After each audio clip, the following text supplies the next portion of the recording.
If you're experiencing issues with the refund not processing on PayPal, follow these steps to troubleshoot and resolve the problem quickly. Step 1. Check your account status. Before filing a refund or dispute, use the eshrock.com link in the description to open the refund dispute deadline calculator and confirm your deadline.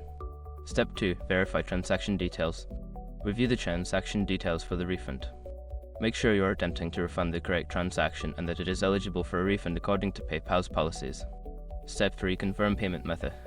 Check the payment method used for the original transaction. If the payment was made using a credit card or bank account, ensure that those accounts are still active and linked to your PayPal account. Step 4. Clear browser cache.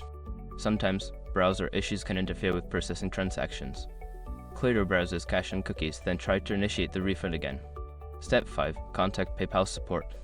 If the issue persists after following the previous steps, reach out to PayPal customer support for assistance.